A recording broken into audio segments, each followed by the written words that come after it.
Tapos, kaya naman tayo, isugod ko dali-dali sa hospital. Nagkapiro na silang mga lagi kay Kuan. So, anak ko nga, yes, I do believe that God exists kay Kuan.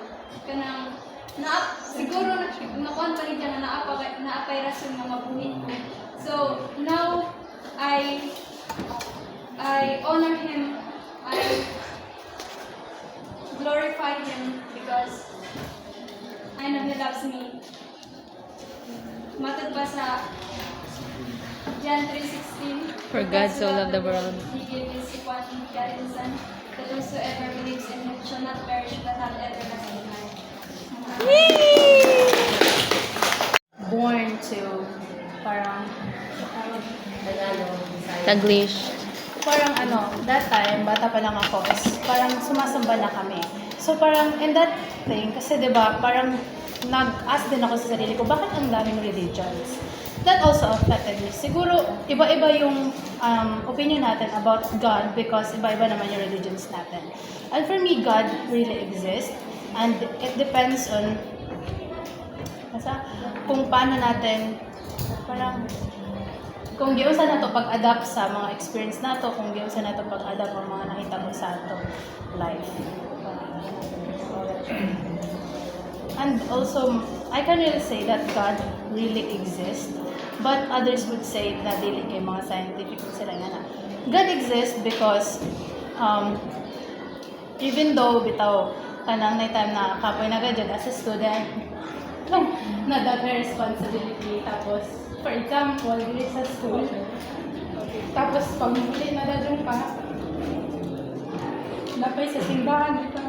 Pero yung mga unang, basol na pa sa simbahan. Murag mas strong dito. Okay, kanang, tapos pag gado yung malugugay ng mga kayo kayo. Mga responsibility.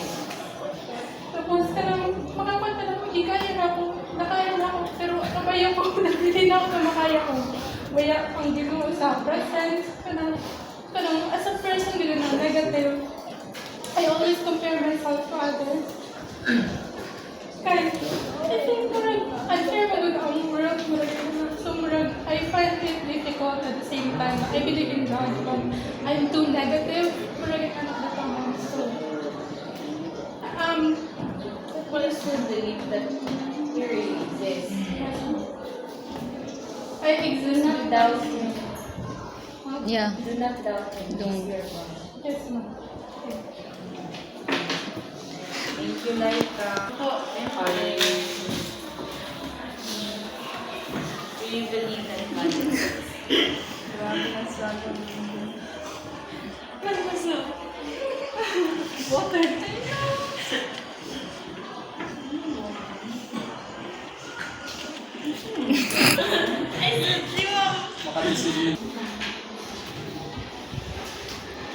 Yes, I do believe that God exists.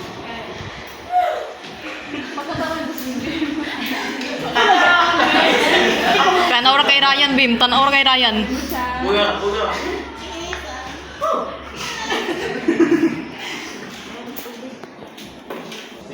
Dilagay mo one. Go, Bam. Nung grade 8, na-hospital ko for 18 days.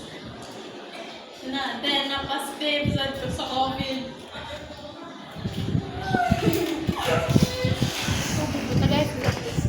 Tubig daw. Dagan ko nakita na for 18 days. Dagan ko nakita na mamatay sa hospital. Dapat lang na ako din. Nakapagod sa likod sa hospital na kuhan. Buto nga nagpatay.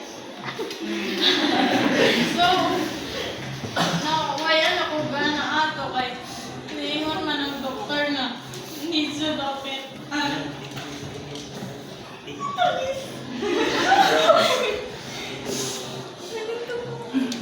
Need ko operahan. Yes, need ko operahan. Either Manila or Davao. Then,